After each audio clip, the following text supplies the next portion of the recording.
예수 안에서 하나님의 복음을 따라 살다 오신 여러분을 환영하고 축복합니다.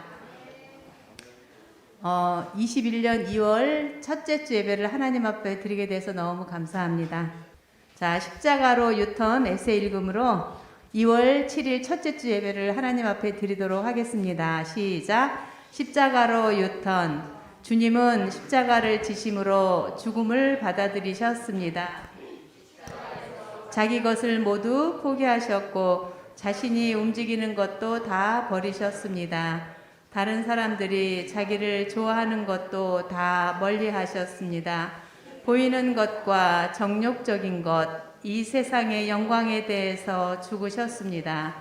죽을 육체인 우리도 십자가로 유턴해서 미리 자기를 포기하고 죽음을 받아들여야 합니다. 마지막이 되어 죽기 전에 미리 죽음에 넘겨져야 하는 것입니다. 십자가는 보이는 것을 포기하고 움직이는 것을 포기하고 자기의 모든 소원을 포기하는 것입니다. 더 이상 우리 몸이 가는 대로 따라가는 것이 아니라 자기를 부인하며 살아야 합니다. 내가 원하는 대로가 아니라 성령님이 인도하시는 대로, 말씀이 지도하시는 대로 가는 것입니다. 그것은 내 몸을 위해서 사는 것이 아니고 나의 이름을 위해 사는 것도 아닙니다. 그래서 죽는 것처럼 보이는 것입니다. 자기 맘대로 살다가 마지막이 되어서 죽지 마시고 십자가로 유턴하여 세상에 대해서는 미리 죽고 대신 예수의 생명을 나타내시기를 주님의 이름으로 축원합니다. 그리스도 예수께 속한 사람은 정욕과 욕망과 함께 자기의 육체를 십자가에 못 박았습니다. 갈라디아서 5장 24절 말씀입니다.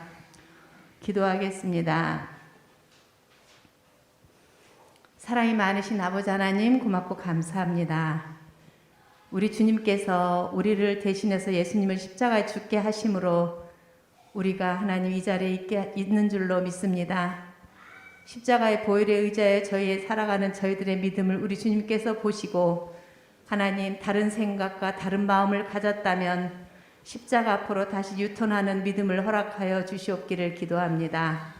세상보다는 땅의 것보다는 하늘나라의 것을 사모하는 저희들의 믿음이 되게 하시고 무엇보다도 우리 주님이 가신 그 길을 우리가 영광에 따라 나아갈 수 있도록 도와주시고 함께하여 주시옵소서.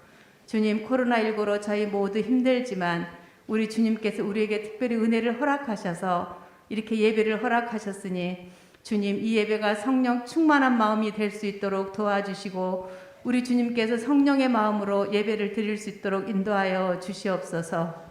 정결한 마음을 통해서 진실한 마음을 통해서 하나님 앞에 나아갈 수 있도록 인도하여 주시옵시고 그 구원의 기쁨을 다시 회복할 수 있는 저희 시온교회가 되게 하여 주시옵소서. 아버지 앞에 모든 걸 의지합니다. 우리가 죄사함을 받아서 예수님을 영접하였사오니 놀라운 그 사랑에 힘입어 하나님 한 걸음 한 걸음 나아갈 수 있도록 인도하여 주시옵소서. 말씀이 선포되는 강단을 복을 주시고 그 말씀에 따라 한 주간 살아갈 수 있도록 우리 주님께서 힘과 능력을 더입혀 주심을 감사하고 예수 그리스도의 이름으로 기도드리옵나이다. 아멘. 사도신경으로 우리의 신앙을 고백하도록 하겠습니다. 전능하사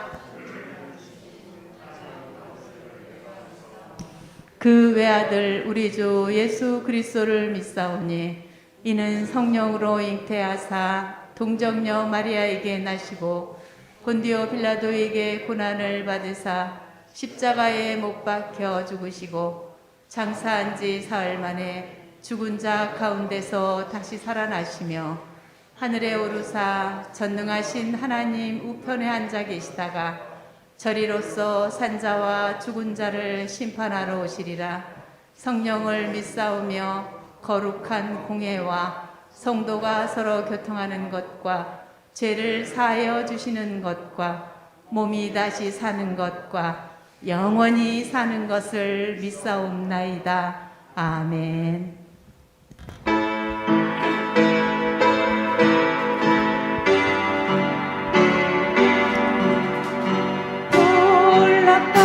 주님의 큰 은혜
수 있습니다.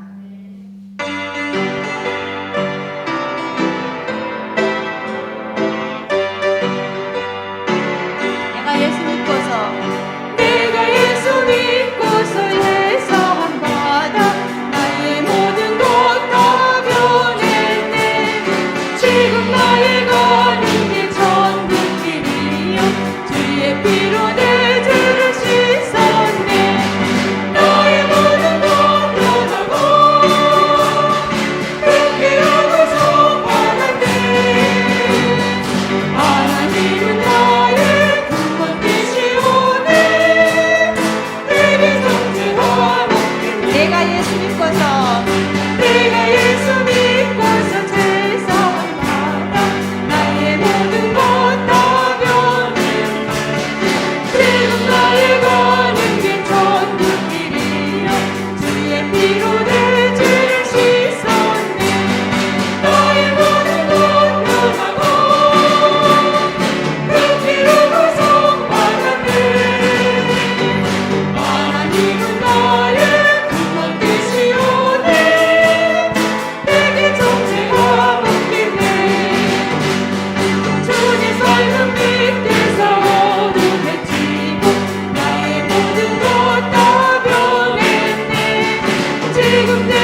않는 마음 내 안에 주소서.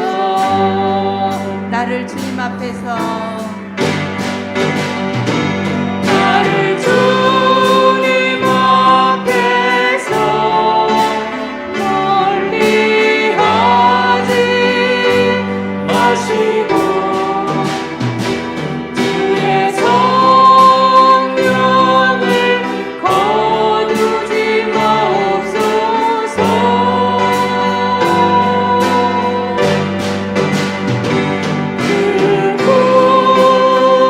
구원의 기쁨 다시 회복시키시고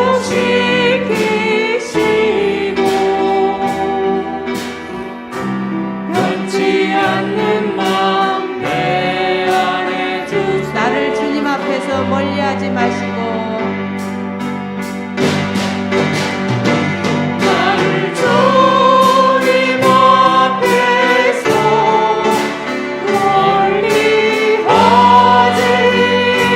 멀리하지 마시고 주의 성령을 거두지 마옵소서.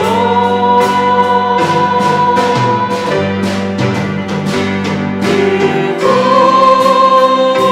구원의 기쁨 다시 회복시키시고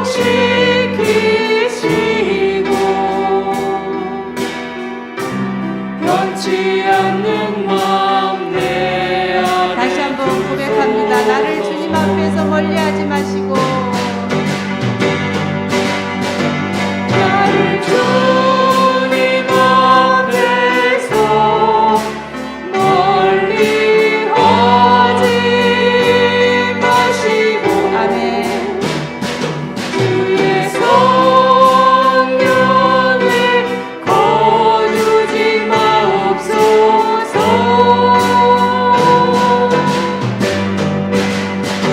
그 구원의 기쁨 다시 회복시키시고 변치 않는 마음 내 안에 주소서.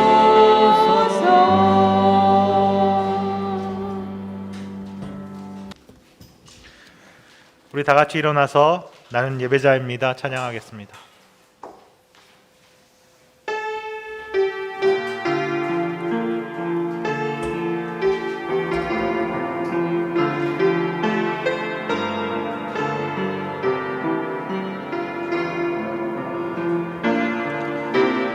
나는 하나님을 예배하는 예배자입니다.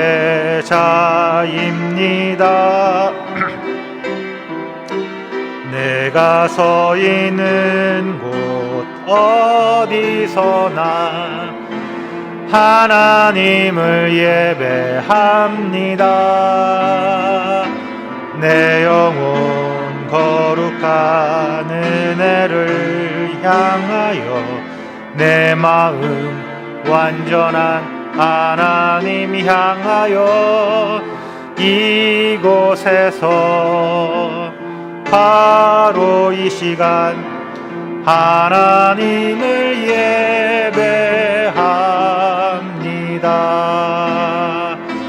내 영혼 거룩한 은혜를 향하여 내 마음 완전한 하나님 향하여 이곳에서 바로 이 시간 하나님을 예배합니다.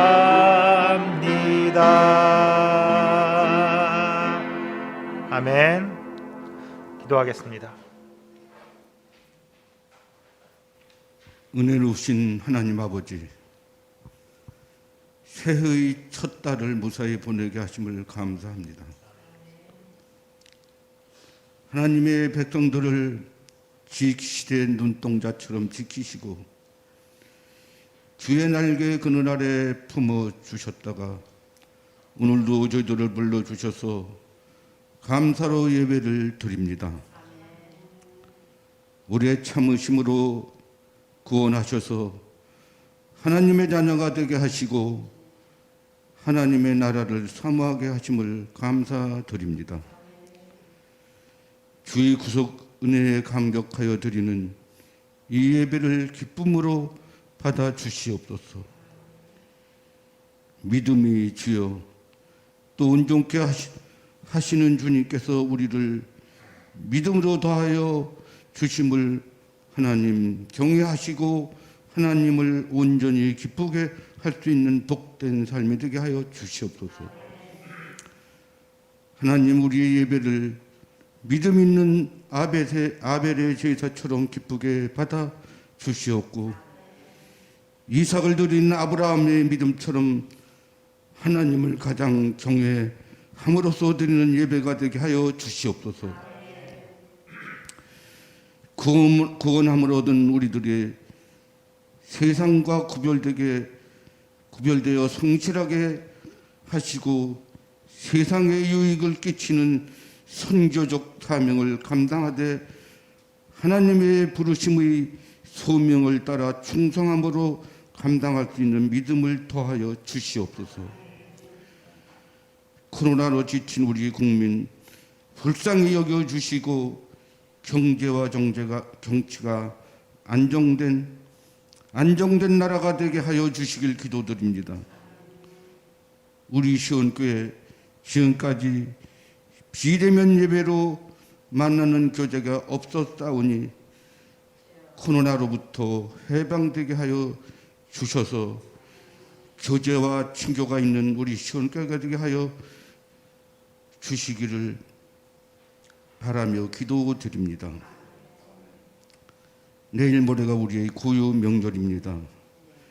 가족끼리 모여서 즐거운 명절을 보내기 바라며 우상 숭배의 우를 범하지 않기를 바라며 주님만을 높이는 명절이 되기를 바랍니다. 주님 축복하여 주시기를 기도드립니다. 이 시간 말씀을 들고 단위에 서신 목사님을 기억하시고 대언하시는 말씀으로 인하여 성령의 불길이 저희들에게 임하기를 원합니다. 우리들이 심령이 쪼개지는 역사가 일어나게 하여 주시옵소서. 사랑하는 주의 성도들이 말씀을 통하여 삶의 문제를 해결받고 은혜 받음으로 기쁨을 얻고 하나님이 기뻐하시는 뜻을 깨닫는 이 시간 되게 하여 주시옵소서. 지금까지 예수님의 이름으로 간절히 기도를 드렸습니다. 아멘.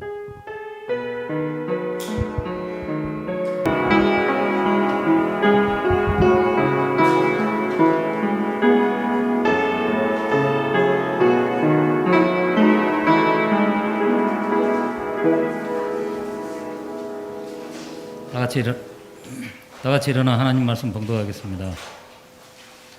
오늘 말씀은 빌립보서 2장 12절부터 18절 말씀입니다. 다 찾으신 줄 알고 봉독하겠습니다.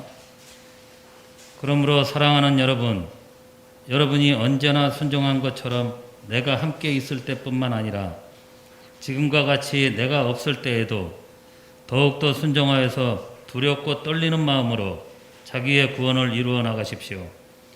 하나님은 여러분 안에서 활동하셔서 여러분으로 하여금 하나님을 기쁘게 해드릴 것을 염려하게 하시고 실천하게 하시는 분입니다. 무슨 일이든 불평과 시비를 하지 말고 하십시오. 그리하여 여러분은 흠이 없고 순결해져서 구부러지고 뒤틀린 세대 가운데서 하나님의 흠없는 자녀가 되어야 합니다. 그리하면 여러분은 이 세상에서 별과 같이 빛날 것입니다. 생명의 말씀을 굳게 잡으십시오. 그리하면 내가 다름질한 것과 수고한 것이 헛되지 아니하여서 그리스도의 날에 내가 자랑할 수 있을 것입니다. 그러므로 여러분의 믿음의 제사와 예배에 나의 피를 붓는 일이 있을지라도 나는 기뻐하고 여러분 모두와 함께 기뻐하겠습니다. 여러분도 이와 같이 기뻐하고 나와 함께 기뻐하십시오. 아멘.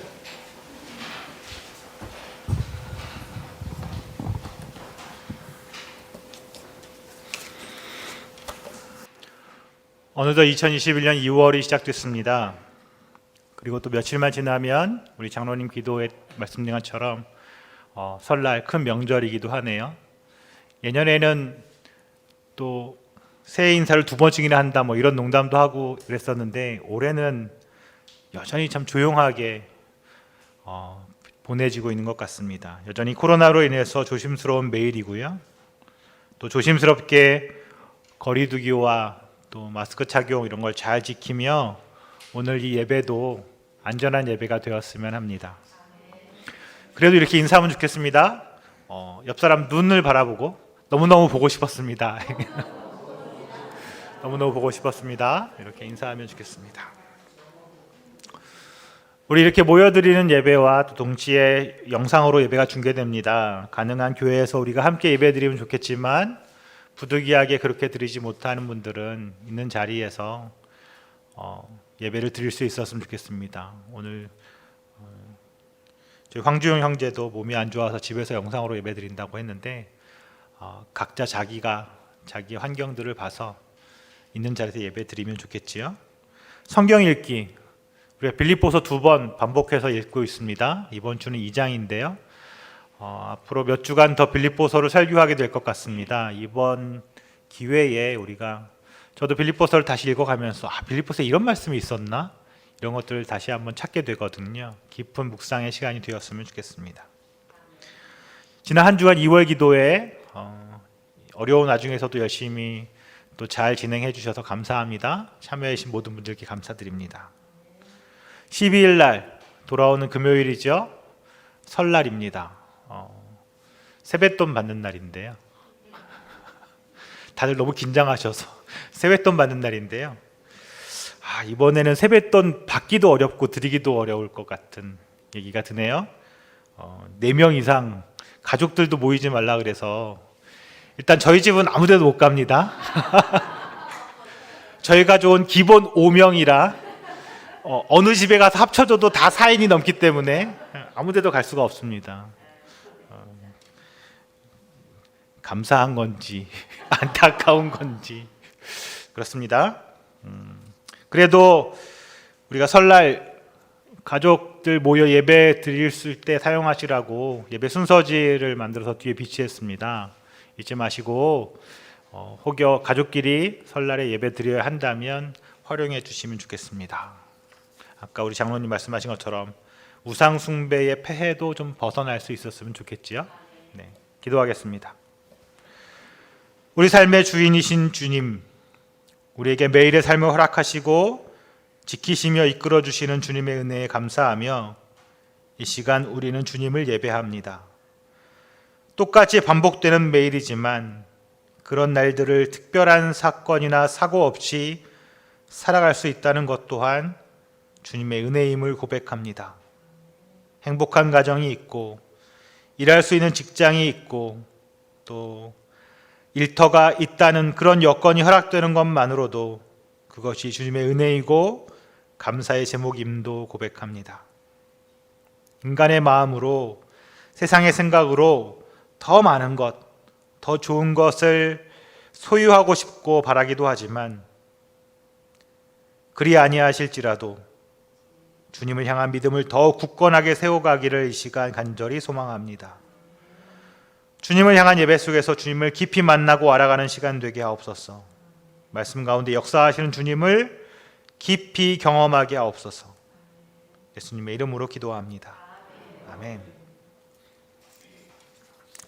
2021년 시작된 지 벌써 한 달이 흘렀습니다. 한 달? 참 빠르게 흘러갔지요. 지난해 코로나로 인해서 우리는 정말 힘든 시간을 보냈고 여전히 그런 시간을 지금도 보내고 있습니다. 특별히 우리가 새해를 맞으면 또 새날이 되면 무언가를 정하고 삶의 목표를 세우고 그렇게 살아가야 하는 게 아닐까 하는 부담도 있지만 무언가를 하기에는 너무나 걸림돌이 많은 것이 오늘의 현실입니다. 그럼에도 우린 다른 건 몰라도 그리스도인으로 예수 안에서 하나님 나라 복음을 따라 살아가려는 목표와 또 그 의지만은 분명하게 세우고 실천해 가고 있다고 저는 믿습니다. 아멘. 1월은 그래서 빌립보서를 통해서 빌립보서 1장 2장을 통해서 예수 안에서 하나님 나라 복음을 따라 살아가는 일들에 대한 이야기를 드렸습니다. 우리의 목표를 세우고 또 이 땅에 살지만 하늘의 시민 노릇하며 또 예수님의 겸손을 배우자고 말씀도 드렸지요. 2월에도 이 빌립보서의 나머지 부분들을 가지고 예수 안에서 하나님 나라 복음을 따라 살아가는 그 시민들의 모습을 계속 더 이야기해 보려고 합니다. 그러니 말씀드린 것처럼 이번 기회에 꼭 빌립보서를 읽고 설교의 내용과 비교하며 정말 우리 목사님이 성경의 말씀대로 이야기하고 있는 건가? 베레아 교인들이 성도들이 그랬다는 거잖아요. 바울의 이야기를 듣고 돌아가서 성경을 펴서 그 성경을 보고 성경을 상고하고 이렇게 성경에 쓰여 있거든요. 이렇게 깊이 생각해 볼 수 있는 시간이 되기를 소망합니다. 지난 설교의 본문에 이은 2장 9절부터 11절의 말씀은 이 겸손과 순종의 모범이셨던 예수 그리스도께서 낮아지심으로 이 땅 가운데 오셔서 십자가에 죽으신 사건, 그 이후의 일들을 이야기합니다. 그러니 우리 한번 찾아서 읽어보면 좋겠는데요. 빌립보서 2장이고요. 9절부터 11절까지 말씀입니다. 9절, 10절, 11절. 제가 9절 읽고 여러분이 10절 읽고 11절 같이 한번 읽겠습니다.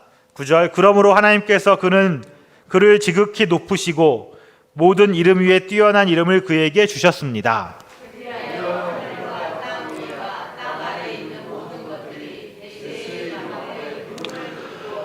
모두가 예수 그리스도는 주님이시라고 고백하여 하나님 아버지께 영광을 돌리게 하셨습니다. 아멘. 특별히 11절에 예수 그리스도는 주님이시다라는 고백과 함께하는 그 이야기, 그 고백이 이 시간 함께하는 우리 모두의 고백이 되기를 간절히 소망합니다. 아멘. 사랑하는 성도 여러분, 늘 물어보는 것이긴 한데 한번 다시 물어본다면 예수 그리스도가 정말 여러분의 주님이시라고 그렇게 고백하고 그렇게 믿으십니까? 아멘. 그렇다면 이제 우리가 정말 그렇게 고백할 수 있다면, 예수가 정말 우리의 주님이심을 고백할 수 있다면 이제 우리는 바울이 말하는 오늘 2장의 12절의 이야기로 넘어갈 수 있겠습니다. 12절 같이 한번 읽어보겠습니다. 12절 시작. 그러므로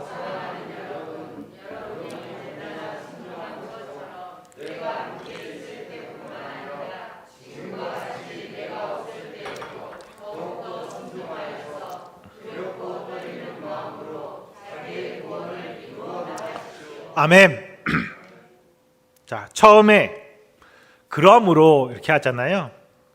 그 조금 전에 우리가 읽었던 9절부터 11절, 특히 그 중에서 우리에게 예수 그리스도가 우리의 삶의 주인이라고 그 사실에 동의하고 고백하는가를 묻는 거지요. 우리가 다 그렇다고 말씀하셨지 않습니까? 아멘으로 그 동의를 표현했죠. 그러고 그것에 동의한다면, 우리가 그렇게 고백할 수 있다면 이제 우린 우리 각자 자기의 구원을 이루어 가야 한다라고 바울이 말하고 있는 것이지요. 그런데 이 말이 좀 이상하지 않습니까? 좀 이상하지요. 뭐가 이상할까? 우린 예수 그리스도의 은혜로, 그분의 값없이 주어진 사랑과 은혜로 구원을 얻게 되었다, 구원받았다라고 알고 있는데, 그것이 우리에게 값없이 주어진 선물이다, 그 십자가의 은혜다, 이걸 누누이 배웠는데 이제 와서 우리에게 또 무엇을 하라고? 구원을 이루라고 라고 말하는 것이 무슨 말일까요? 이 말을 알려면 우리는 구원이 가지는 세 가지 시제라는 것을 이해해야 합니다. 좀 어려운 말이긴 한데, 구원이, 우리가 알고 있는 그 구원이란 게 과거, 그리고 현재, 그리고 미래, 이 세 가지의 시간을 가지고 있다는 말입니다. 우선 구원은 예수를 만나고 우리의 옛사람으로부터 벗어나 새로운 사람으로 우리가 어떻게 되는 것? 다시 태어나는 것.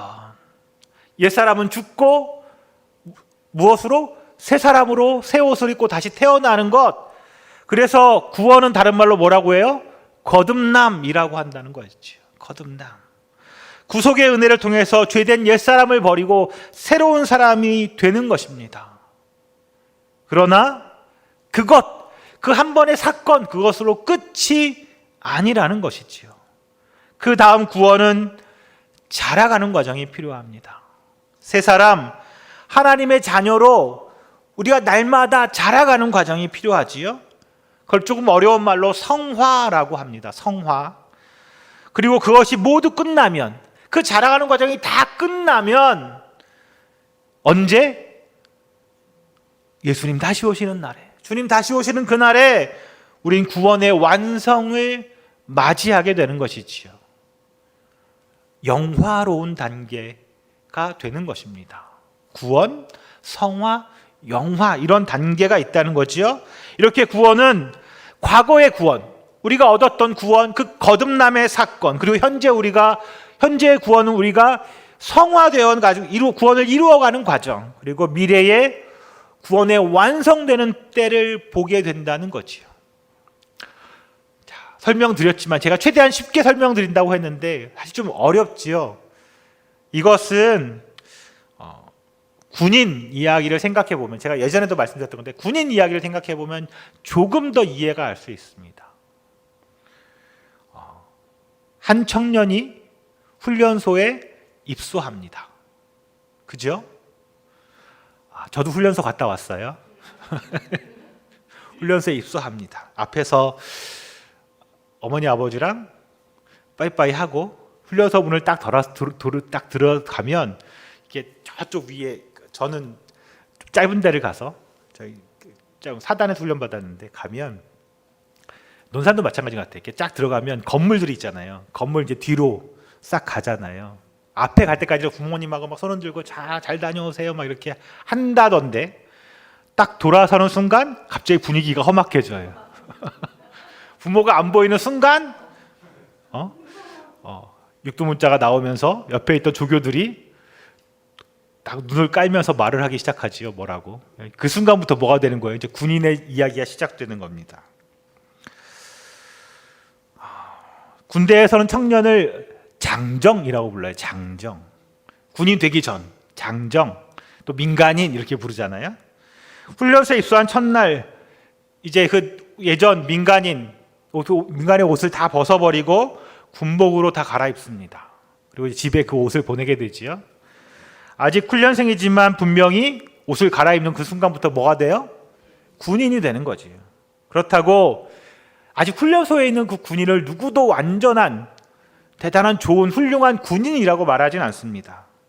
훈련소가 끝나고 또 후방 교육이라고 해서 또 후방 교육도 받고, 자대라고 자기 부대에 가서 또 훈련도 받고, 훈련소의 훈련이 끝나도 부대를 배치받고 진짜 군인이 되기 위해서 계속 훈련이 거듭되지요. 혹시 실제로 벌어질 일을 대비해서 계속적으로 반복적인 훈련을 합니다. 이등병, 일병, 상병, 그리고 병장이 돼서 비로소 군인의 모습을 좀 갖추게 되는 거지요. 그리고 군대 복무가 이제 군인이 좀 되었구나 싶을 때 뭐가 돼요? 군대 복무가 끝나지요. 그리고 비로소 군대 복무를 끝내는 날, 제대하는 날, 비로소 진짜 군인으로서의 의무를 다 어떻게 하게 되는 거예요? 완성하게 되는 거지. 그러니까 군인은 한 번 군대 훈련소에 입소했다고 군인이 아니라 언제 군인으로서의 역할이 끝나요? 제대하는 날.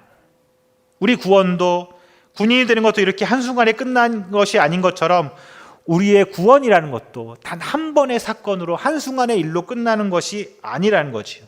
우리가 얻은 구원을 완성시켜가는 과정이 반드시 필요합니다. 그것을 바울은 오늘 우리에게 구원을 이루라라는 말로 이야기하고 있는 거죠. 그래서 2021년 우리의 주제처럼 예수 안에서 하나님 나라 복음을 따라 구원을 이루어 가기를 이 시간 주님의 이름으로 간절히 축원합니다. 아멘. 사랑하는 성도 여러분, 그런데 바울은 오늘 본문에 보면 구원을 이루어 가라라는 이 말 앞에 수식어를 붙여놨지요. 뭐라고요? 두렵고 떨림으로 라는 말을 붙입니다. 두렵고 떨림으로. 두렵고 떨림으로 구원을 이루어 나가라. 이 말이 무슨 뜻일까요? 우리가 늘 성경을 읽으면 다 아는 것 같은데, 다 이해되는 것 같아. 막상 딱 잘라서 물어보면 두렵고 떨림으로 구원을 이루라는 말이 무슨 뜻이지요? 이렇게 물어보면 대답하기가 참 쉽지 않지요. 오늘 우리가 읽은 본문은 구약의 모세 이야기와 관련이 있습니다. 모세 이야기랑 관련이 있어요. 베냐민 지파, 유대인이었던 베냐민 지파로 바리새인이었고 대단한 스승 밑에서 공부했던 바울 역시 구약 성경에는 당연히 통달한 사람이었겠죠. 구약 성경을 너무 잘 알고 있는 사람이었을 거고요. 그리고 그는 위대한 선지자와 하나님의 사람이었던 그 모세 이야기도 너무나 잘 알고 있었을 겁니다. 그 성경을 통해서지요. 바울이 그래서 빌립보 교회에 오늘의 이 빌립보서 편지를 쓸 때 자신은 로마 감옥에 갇혀서 생명을 위협받는 처지에 있었기 때문에 모세가 마지막에 죽기 전에 이스라엘 백성을 향해서 남겼던 고별 편지, 그의 죽음을 앞두고 쓴 마지막 편지의 이야기를, 그 메시지를 아마도 생각하지 않았을까요? 바울 역시 이제 죽을지도 모르는데 자신의 백성들이 자신의 교회에게 편지를 쓰면서 마치 모세처럼 그 모세 이야기가 생각났을 겁니다.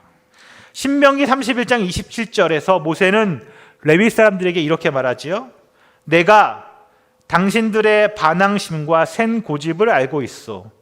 지금 내가 살아 있어서 당신들과 함께 있는데도 당신들이 주님을 거역하거늘 내가 죽은 다음에야 오죽하겠소 라고 말합니다. 바울이 말한 이 12절은 모세가 조금 전에 말한 것과는 반대되는 것 같지만 유사한 의미를 담고 있지요. 12절 제가 다시 한번 읽어볼게요. 그러므로 사랑하는 여러분, 여러분이 언제나 순종한 것처럼 내가 함께 있을 때뿐만 아니라 지금과 같이 내가 없을 때에도 더욱더 순종하여서 두렵고 떨리는 마음으로 자기의 구원을 이루어 나가십시오. 그리고 또 신명기 32장 5절에서 모세는 이스라엘 백성들을 향해서 이렇게 말해요. 삐뚤어지고 뒤틀린 세대라고 말하지요. 바울은 이런 모세의 말을 오늘 우리가 본문 15절에서 다르게 표현하는데요. 15절도 제가 한번 읽어보겠습니다. 이런 말이 있어요. 그리하여 여러분은 흠이 없고 순결해져서 구부러지고 뒤틀린 세대 가운데서 하나님의 흠없는 자녀가 되어야 합니다. 그리하면 여러분은 이 세상에서 별과 같이 빛날 것입니다. 그러니까 바울이 이 편지를 쓸 때 그 모세 이야기를 생각하면서 그 이야기의 표현들을 가지고 왔다는 거예요. 신명기에 기록되었던 모세의 고별 편지의 말들을 이 오늘 바울의 편지를 이해하는데 중요한 도움이 되는 것이지요. 바울의 편지는 이 모세의 고별 편지의 내용들을 기억하면서 적은 겁니다. 조금 반대되게, 조금 다르게 적었지만 그 배경이 거기에 있다는 거지요. 그래서 그 배경에서 바울이 말한 두렵고 떨리는 마음으로 자기의 구원을 이루어 나가십시오라는 말을 우리가 이해할 수 있습니다. 이 말이 무슨 말일까? 앞에 제가 조금 전에 말씀드렸던 구원의 시제를 이해하셨다면 조금 다가왔을지 모릅니다. 바울은 여전히 우리에게 우리가 구원을 얻기 위해서 무엇을 해야 한다라고 말하는 것이 아니라는 거지요. 여러분, 구원을 얻으셨습니까? 구원 받으셨습니까? 아멘. 우리가 구원받았기 못했기 때문에 바울이 우리에게 구원을 이루어가야 한다라고 말하는 것이 아니라는 겁니다. 다만 우리는 매일의 삶 속에서 이미 구원받은 자로서 이 구원받은 자의 삶을 살아가야 한다는 것이지요. 그 점을 꼭 기억하라는 겁니다. 꼭 그렇게 살아가야 한다라고 말하는 것이죠. 모세는 애굽 땅에서 출애굽한 이스라엘 백성들이 이 약속되었던 가나안 땅을 향해서 갈 때 여전히 그들이 구원을 이루지 않은 것에 대해서 꾸짖었습니다. 이미 그들은 노예 생활을 하던 애굽으로부터 해방되었는데, 그들은 이미 구원을 이루었는데, 그들에겐 분명히 약속된 가나안 땅이 있었는데도 불구하고 그들은 내내 불순종하고 광야를 걷는 내내 믿음으로 살지를 않았습니다. 그들은 애굽을 벗어난 순간 이미 구원받은 백성이 되었음에도 불구하고 이제 그들은 그 약속된 가나안 땅에 반드시 도달될 것임에도 불구하고 광야를 걸어가는 내내 불순종의 모습들을 보였었다는 거지요. 그러나 바울은 빌립보 사람들이 그런 실수를 반복하지 않기를 바랬습니다. 그들은 매일의 생활 속에서 그 구원을 이루어 가야 한다는 겁니다. 빌립보 사람들의 신앙 성장을 위해서, 그들을 위해서 바울이 그들과 함께 있지 못할 것을 알아야 한다는 말이기도 합니다. 그들의 구원이 바울에게 달려있는 게 아니라는 말입니다. 예수 그리스도 안에서 그들 자신에게 주어졌던 그 구원은 매일의 신앙과 순종으로 행하고 증명해야 한다는 것이지요. 우리가 매일 우리의 삶을 살아가면서 우리가 구원받은 자임을 증명해가며 살아가야 한다는 겁니다. 그래서 바울은 우리가 매일의 구원을 이루어가는 그 앞에 두렵고 떨림으로라는 말을 붙였을지도 모릅니다. 이 두렵고 떨림으로라는 말, 무슨 의미일까? 여러분은 언제 두렵고 떨리십니까? 혹시 두렵고 떨리신 적이 있나요? 누굴 만날 때, 어디 갈 때, 어떤 상황 가운데? 우리가 떨린다고 할 때 우리는 보통 두 가지 정도의 상황을 예상할 수 있죠. 먼저는 이 본문의 이야기를 보면 빌립보 교회의 상황, 놓여졌던 상황 때문입니다. 그들의 외적인 상황이죠. 빌립보 교회 사람들은 로마의 권세를 등에 업고 그들을 핍박하는 사람들로 인해서 늘 어려움에 처해 있었습니다. 예수를 믿는다는 것, 그것만으로 그들은 엄청난 압박과 핍박에 시달려야 했지요. 그런 어려움들을 견뎌야 했을지 모릅니다. 그것뿐 아니라 또한 그들은 그들 앞에 놓인 이 구원을 얻는 일이 쉬운 일이 아니었습니다. 그래서 외부로부터 오는 떨림이 있었겠죠. 또 동시에 예수를 부인하면 이런 것도 있었을 겁니다. 내가 예수 믿는 것 때문에 자꾸 고통을 당하니까 예수 안 믿으면 되겠네 라고 말할 수도 있잖아요. 예수 안 믿는다 라고 말하면 되겠죠. 그때 이미 예수를 안 사람들 마음 가운데는 어떤 마음이 있을까요? 혹시 내가 이렇게 하면 내가 받았던 그 구원이라는 게 어떻게 돼요? 사라져버릴지도 모르겠다. 내가 이렇게 살다 보면 내가 예전에 예수 만나서 구원 얻고 거듭나서 기뻐했던 그 모습이 분명히 있었지만 혹시 그게 사라져버리진 않을까? 라는 두려움도 있을 수 있었겠죠. 요즘 우리는 이 두렵고 떨림으로라는 말을 들을 때 당시 빌립보 사람들과는 좀 다른 처지일 수 있겠습니다. 우리의 신앙이 그들처럼 핍박받고 압박받는 상황은 아니기 때문이지요. 그러나 우리도 구원 앞에서는 좀 떨립니다. 그렇지 않나요? 예전에 그 이단들 있잖아요. 이단. 구원파라고 한 사람들이 찾아와서 당신 구원받았습니까? 이렇게 물어보면 가슴속으로 쿵쾅쿵쾅 이러죠. 구원받았다고 말을 해야 되는데 차마 뭐가 문제예요? 말을 못하겠는 거지요. 이런 말 때문이죠. 당신 구원받았다며 그렇게 살아? 이 말 혹시 들을지도 몰라서. 그죠? 우리는 우리가 구원받았다고 자신있게 말하기에는 왠지 모를 겸연적인 모습이 우리 안에 늘 있습니다. 내가 구원받았습니다 라고 당당하게 얘기하기에는 뭔지 내가 모자란 것 같고 부족한 것 같은 마음이 있다는 거지요. 그래서 그렇게 말하기에 좀 어렵습니다. 또 이런 것도 있습니다. 우리가 예수님을 사랑하기 때문에 사랑하는 사람을 만나면 떨립니다. 그런 경험 안 해보셨나 보네요. 전혀 아니라는 듯이 사랑하는 사람 보면 내가 뭔가 지금도 남편이 아내가 남편을 보면 떨리시나요? 웃으시는 건 안 떨린다는 얘기인가? 그런 마음이 사라지셨나요? 우리는 예수님을 사랑하기 때문에 또 예수님으로부터 사랑받는 자이기 때문에 떨립니다. 하나님 앞에 서면 그분을 경외하는 마음 때문에 떨리지요. 여러분은 그런 떨림이 있으십니까?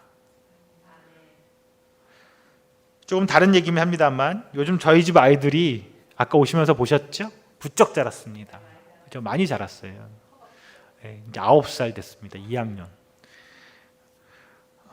그 아이들을 보면서 저는 주님의 사랑을 다시금 알게 됩니다. 그저 아이들 모습만 보는 것만으로도 기쁘고 사랑스럽지요. 아마 주님도 우리를 보면 그런 마음이 들지 않으실까 생각이 듭니다. 많은 사람들이 주님을 믿지만 주님을 잘 누리지는 못하는 것 같습니다. 처음 교회에 나오고 예수를 믿으면 우리는 교회 선배들로부터 또 목사님으로부터 또 교회 인도했던 사람들도 많은 것들을 배우게 됐죠. 그런데 그 중에 많은 부분이 이제 예수 믿었으니까 예수 믿으면 뭘 해야 한다라는 거지. 그렇지 않으셨나요? 예수 믿었으니까 주일날 예배 꼭 나와야 돼. 예수 믿었으니까 헌금 생활도 해야 돼. 예수 믿었으니까 봉사도 해야 돼. 예수 믿었으니까 성경도 하루에 10장씩 읽어야 돼.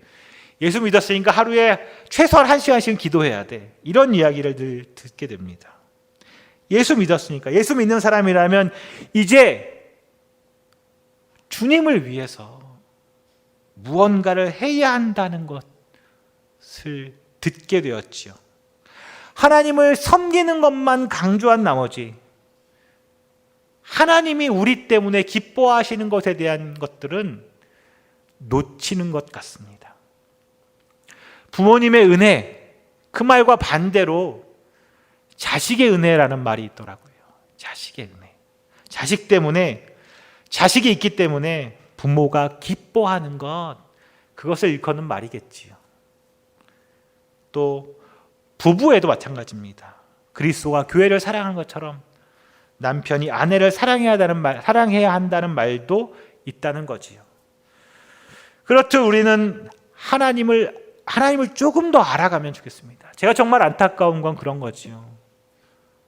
하나님을 누리면 되는데 하나님이 우리 자신만 보면 우리 자신 때문에 기뻐하시고 나 때문에 즐거워하신다고 말씀하시는데도 불구하고 늘 우리는 부끄러워하고 무언가 해야 된다는 고민이 있고 무언가 드려야 하는 게 아닐까, 내가 무언가를 바쳐야 하는 게 아닐까, 그래야 하나님이 나를 이뻐하지 않을까라는 생각에 사로잡혀 있을지도 모른다는 겁니다. 아이들 얘기 하나 더 드리면 요즘 아이들이 좀 뻔뻔해졌어요.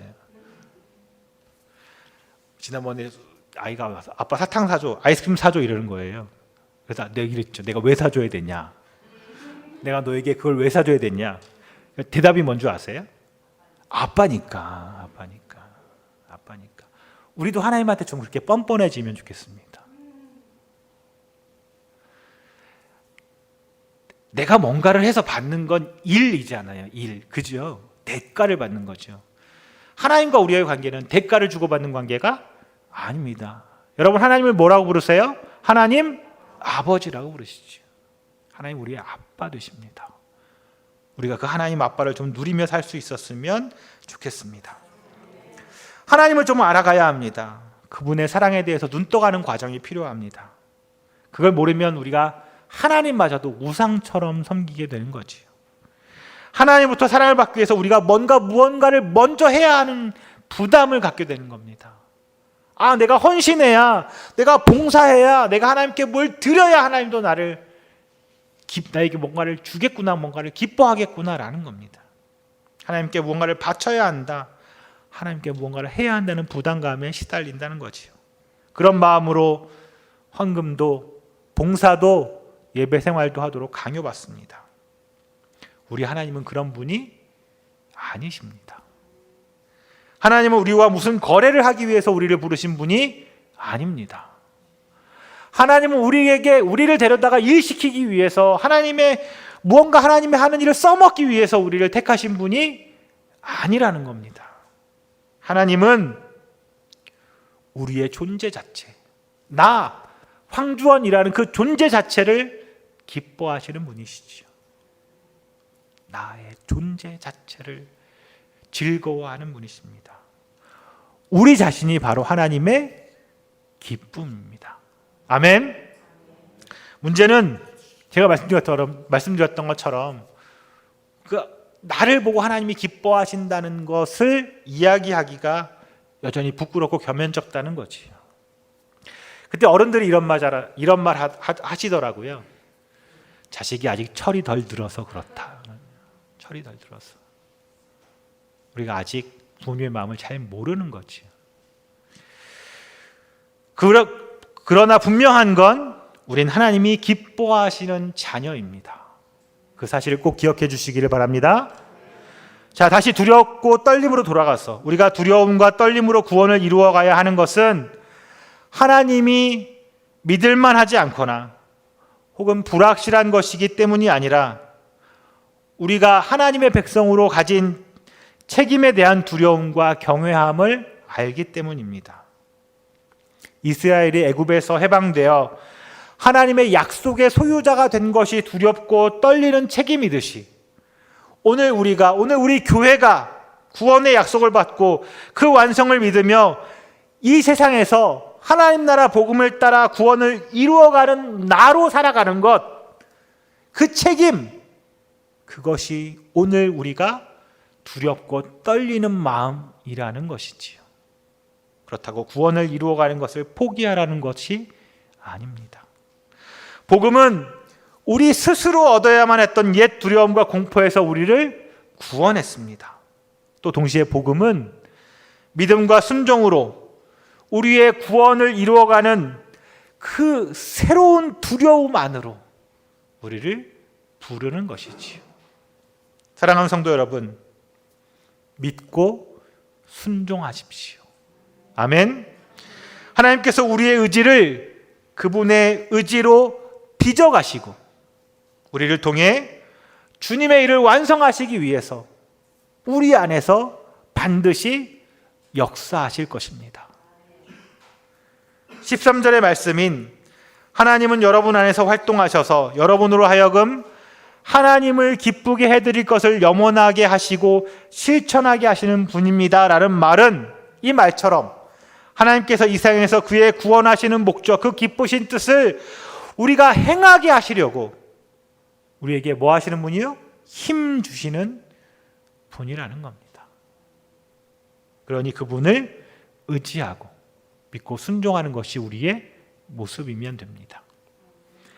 바울은 고별 메시지를 이 빌립보 교회의 상황에 적용시켰습니다. 모세는 이스라엘의 불평과 원망을 할 줄 알았습니다. 바울은 빌립보 사람들이 그런 세상의 모습, 불평과 원망을 하는 세상의 모습을 본받지 말도록 설득하고 있는 거지요. 모세는 이스라엘의 반역과 우상 숭배를 폭로합니다. 바울은 빌립보 사람들에게 세상으로부터 비난받을 만한 흠이 없고 우상에 물들지 말고 순전하라고 간곡히 편지를 통해 부탁하고 있는 거지요. 모세는 이스라엘이 하나님의 자녀로 살지 않았으며 구부러지고 뒤틀린 세대가 되었다고 말했습니다. 그러나 바울은 빌립보 성도들이 이 구부러지고 뒤틀린 세대 가운데서 누구로? 하나님의 자녀로 살라고 말하고 있습니다. 이스라엘은 신앙을 잃어버렸기 때문에 나라와 민족이 흩어지고 어리석은 민족들에 의해 가르침을 받아야 했습니다. 그러나 바울은 빌립보 교회 성도들에게 그런 어두운 세상 가운데서 빛으로 나타나며 생명의 말씀을 밝히라고 간곡히 호소하고 있습니다. 우리 그런 바울의 마지막 호소를 읽는 것으로 오늘 말씀을 마치려고 합니다. 16절부터 18절까지의 말씀입니다. 우리 16절부터 18절 한 목소리로 같이 읽겠습니다. 16절 생명의 말씀을 시작. 생명의 말씀을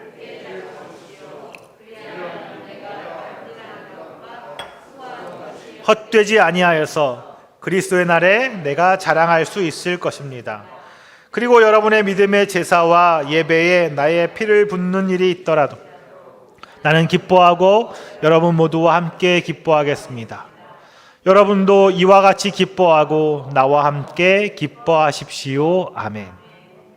주님 오시는 그날까지, 그리고 특별히 2021년 올 한 해 동안 두려움과 떨림에도 불구하고 두려움과 떨림을 가지고 우리의 구원을 완성해갈, 그리고 그 기쁨을 우리 함께 누릴 우리 시온의 가족 모두를 사랑하고 축복합니다.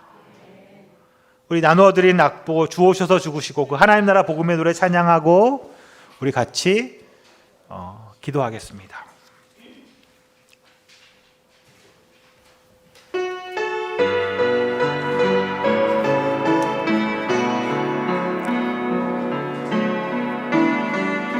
주 오셔서 죽으시고 다시 부활하심으로,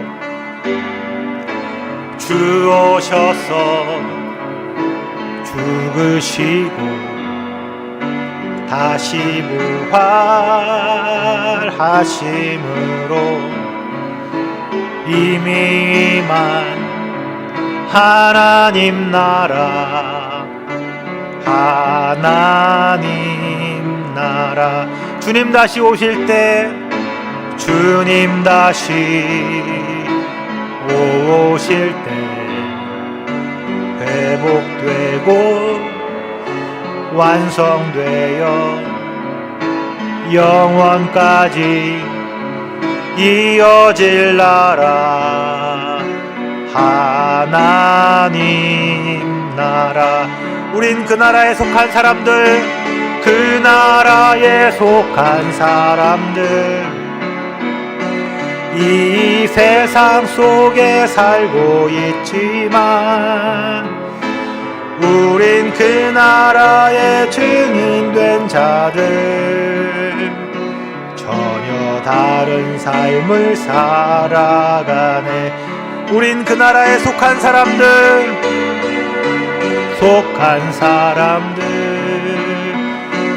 이 땅을 밟고 살아가지만 우린 그 나라의 증인된 자들, 소망의 삶을 살아가네.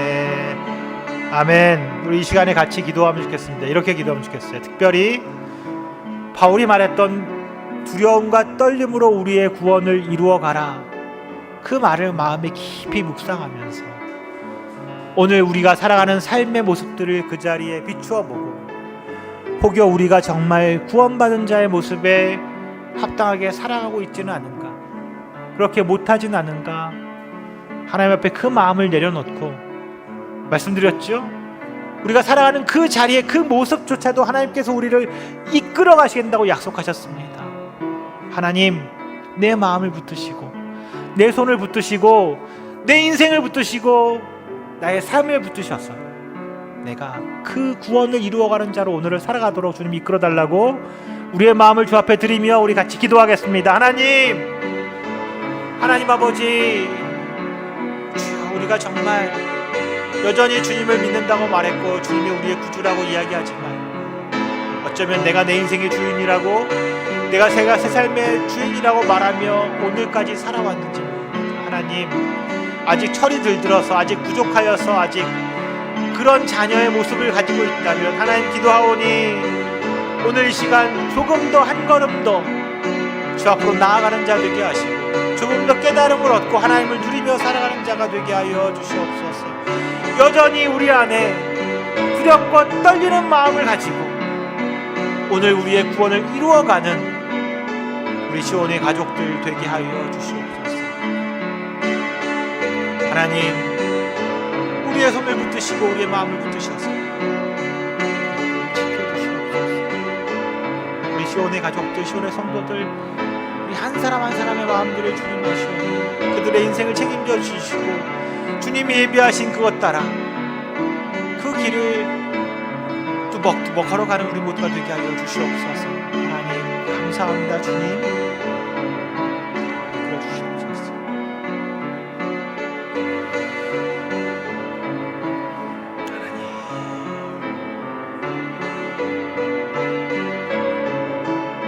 주님 아버지 감사합니다. 감사합니다. 주님 예수님의 이름으로 간절히 기도합니다. 아멘. 우리 이 시간 주보에 내게 주신 주님의 은혜 찬양하며 예배를 위해 준비한 예물을 주 앞에 드리겠습니다.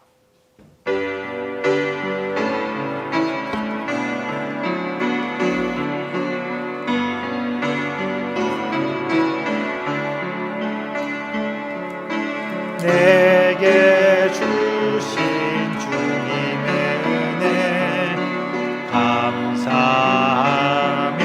찬양합니다. 증량할 수 없는 은혜 내 마음 드립니다. 마음과 뜻과 정성 다해 주님께 드립니다.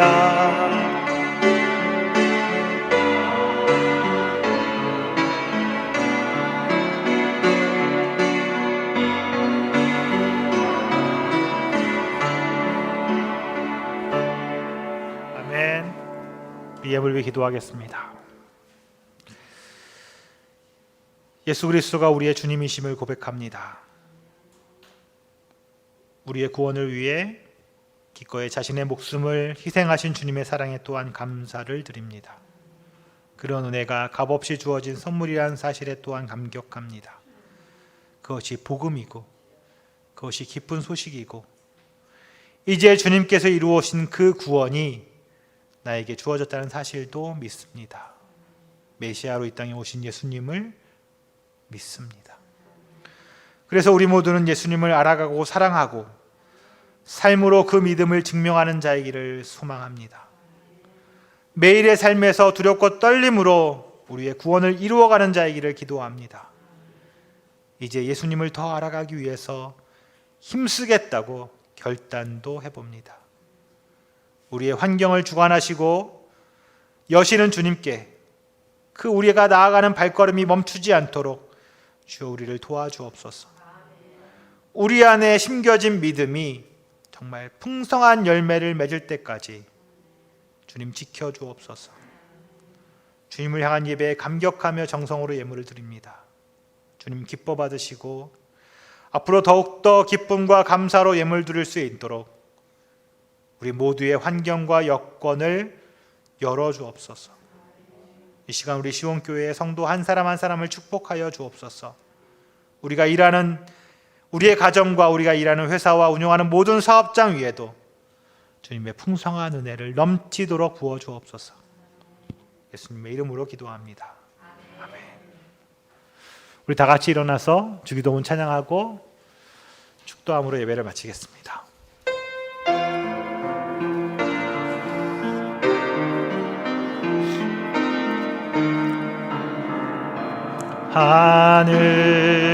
하늘에 계신 아버지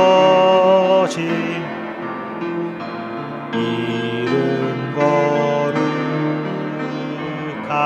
거룩하사 주님 나라 임하시고 뜻이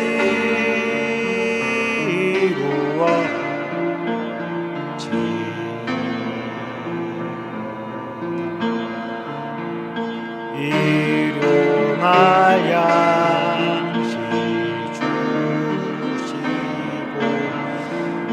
우리들의 큰 죄 다 용서하옵시고 또 시험에 들게 마시고 구원하소서.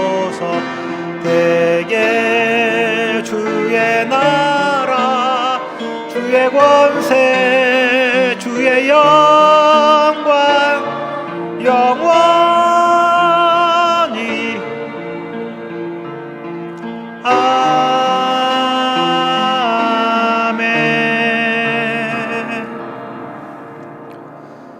이제는 우리의 구주 되신 예수 그리스도의 은혜와 성부 아버지 하나님의 그 크신 사랑하심과 성령 하나님의 교통하심과 충만하심이 예수 그리스도 그분을 우리의 주로 믿으며 예수 안에서 하나님 나라 복음을 따라 날마다 구원을 이루어가는 삶을 살아가기 원하는 우리 시온교회 모든 성도들과 우리의 가정과 사업장과 우리가 살아가는 삶의 모든 터전 위에 지금부터 영원까지 함께 있을지어다. 아멘.